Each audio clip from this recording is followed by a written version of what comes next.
Hola amigos, ¿qué tal? ¿Cómo están? Bienvenidos nuevamente a nuestro canal Ideas Urbanas. En esta oportunidad les voy a mostrar un video de esta mesa ratona que la tengo aquí a mi lado, ¿verdad? La verdad que quedó muy bonita. Está hecha de Palex, ¿verdad? Estuvimos revisando en el fondo, teníamos unos Palex viejos y bueno, desarmamos ahí prácticamente cerca de 3 porque había uno que ya le faltaban algunas maderas y bueno, elegimos las maderas mejores y realizamos esta mesa ratona hecha con pallet. Bueno, luego se le dio un color ahí con barniz y un tinte para darle otro toque distinto. Eso queda a criterio y a gusto de ustedes. Lo pueden dejar natural o le pueden dar, como en este caso yo le di un tinte para madera y un barniz.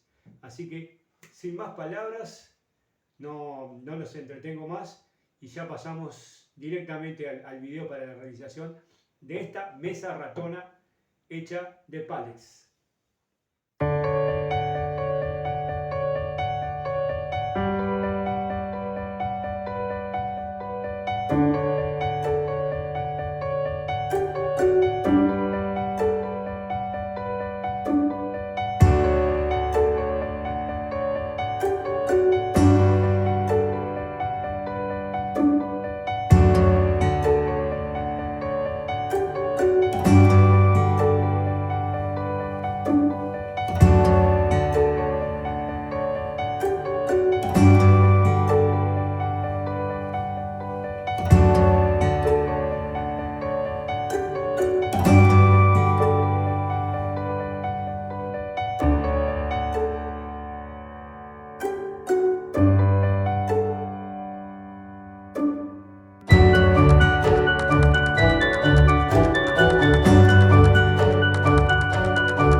Chao.